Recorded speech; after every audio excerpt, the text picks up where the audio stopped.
Steven Universe, a show about crazy intergalactic warrior gem people from outer space that come to Earth and save the day and fight crime. And there's some dude, Steven, who I don't know what his deal is, but it's totally awesome. All of the main characters, most of them, are named after actual gems and feature crazy gem powers like fusing together to form other gems. So today, rock stars, we're going to take a look at specifically this gem fusion business from the show Steven Universe and see if it has any actual scientific realisticness. So let's check it out!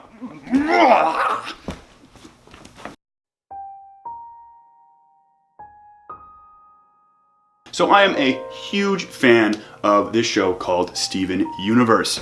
As in my previous rant, you may have noticed, it's about all kinds of awesome stuff. It's about intergalactic warriors fighting out for the future planet Earth. It's about friendship and hardship and working through your stuff. It's just an absolutely amazing show that I could not recommend enough. One of the coolest things about it, though, for me as a geologist, is the reference and inference to crystals and gems in the actual show itself. A lot of the main characters, garnet, pearl, amethyst, are all named after real world gems here on Earth that you can find. And a big part of the show's premise, which will include some spoilers in this episode, just so you know. So if you haven't finished it, you're not caught up, probably shouldn't watch this. If you've never seen the show, probably shouldn't watch this. Unless you want to hear about some cool stuff that you might not completely understand. And that's okay! The cool part of the show's premise is the fusion abilities that gems have to combine into a third different gem. For example, Garnet, one of the coolest characters in the show. She kicks butt, she fights crime, she's awesome. She can even see into the future, it's like, whoa! And she is a composite, or what's called a fusion, of Ruby and Sapphire, combined together to form Garnet. But is this actually realistic at all? Looking at things on a chemical level, if you were to combine a ruby and a sapphire, could you get a garnet? Ruby and sapphire are actually a lot more similar than you might think, though. They are both minerals called corundum. Ruby being predominantly red and sapphire being predominantly blue. They're both corundum. It is an aluminum oxide composed of 2 aluminums and 3 oxygens, kind of all like together in one big chemical whambo blambo kablamo, which is its own fusion.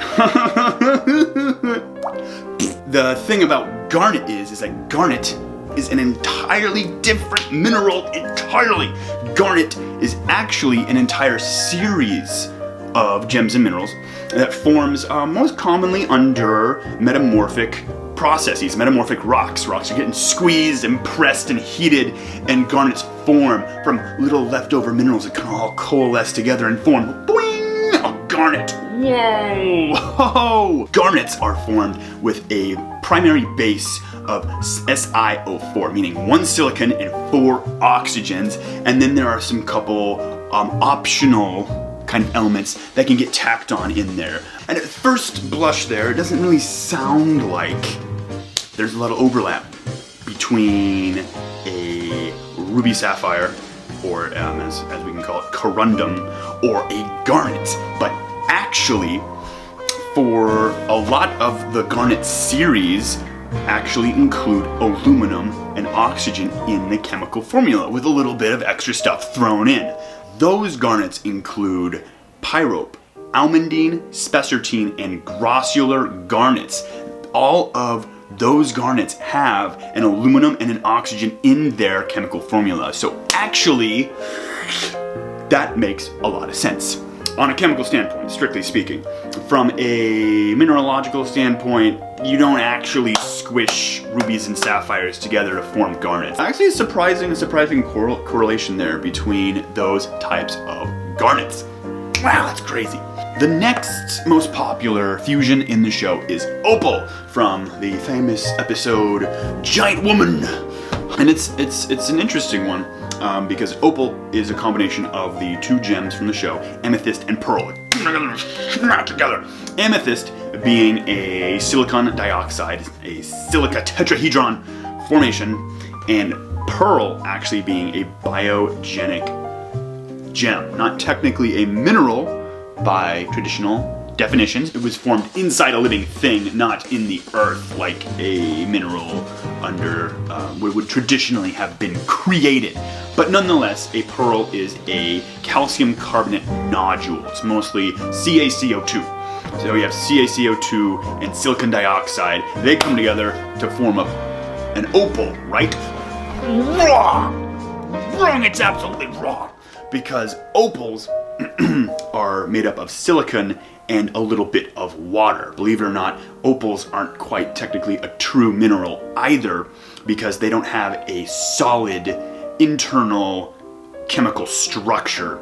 The chemical structure of opal actually has little beads of silica suspended in a kind of a liquid hydrous water matrix, which is really interesting because actually opals over time can dehydrate. Fun fact of the day! Wow! But anyway, the chemical formula doesn't have any calcium, so pearls are actually completely left out of the picture. Now we're going to get into gem fusions that form with more than two gems. We're just gonna start stacking them on there, and that's when things start to get really friggin' complex. For example, we have sardonyx, which is a combination of garnet, which again is ruby and sapphire, and then pearl, and the pearl tacked on. Sardonyx's actual chemical formula is very similar to jasper. It's another form of silica. So, that being the case, there really isn't that much crossover at all. There isn't even a silica in there to make that work. I don't think that actually, in terms of an actual scientific standpoint, it makes sense at all. It's a kid's show, so relax! Chill out. And then there's Sugilite, and Sugilite is just... They actually did a really good job. I think if Sugilite was an actual physical thing with an identity, the thing in the show would be pretty darn close, because the chemical formula is absolutely insane. I'm just going to throw that up here. Might even just do like a little pan over. I don't know. It's huge. It's an insane chemical formula. In the show, Sugilite is a combination of ruby, sapphire, and amethyst all stuck together. And what's interesting is that Sugilite, the mineral, the rock, its chemical formula is so friggin' huge that whether you consider ruby, sapphire, and amethyst or garnet and amethyst combinations, it has the appropriate chemicals in its chemical formula to go either way. It has so many friggin' chemicals, man. It's huge. The actual chemical numbers, elemental numbers in Sugilite don't necessarily match up, so you can't literally take the elements apart from a ruby and a amethyst and stick them together and have it work. One, you'd be missing a lot of stuff, and two, just the numbers wouldn't the stoichiometry, as they say, as the chemists say, which is simply balancing out all those chemical numbers, wouldn't actually technically work out. But that's not what we're looking at, because that's asking way too much from a kid's show. Next is alexandrite, which is just all the gems together. They're just all together, which is has garnet, amethyst, and pearl all together in one big thing, which also includes ruby and sapphire, because ruby and sapphire are in the show. And alexandrite is a what's called a green form of chrysoberyl, meaning that there is actually beryl in the chemical formula. The chemical formula has beryl, aluminum, and oxygen in it, and there is really no crossover with the other crystal gems. It's just one of those where there's so many different options and there's so many different elements floating around. It just doesn't quite work. Stylistically, though, that's an interesting choice. Actually, alexandrite was named for King Alexander of Russia or something. I don't know. It's wild. That's about it for the gem fusions. I'm actually fairly surprised. I didn't really think that any of these would have any realistic carryover or crossover at all. Garnet least of all. And it's totally understandable too that they're not all going to make sense.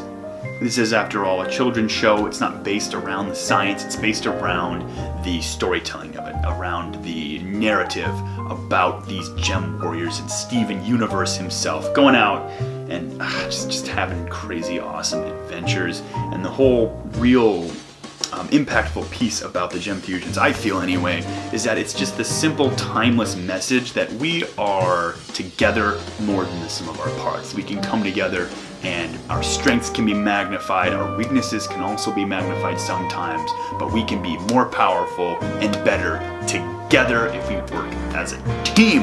And it's schmaltzy, but it's great and I love it so much. And if that kind of schmaltz gets to you too, you'll probably love Steven Universe. Check it out. They have 5 seasons right now and they just dropped their movie. Could not recommend it more. And that's the video. Oh man. Woo! Crazy.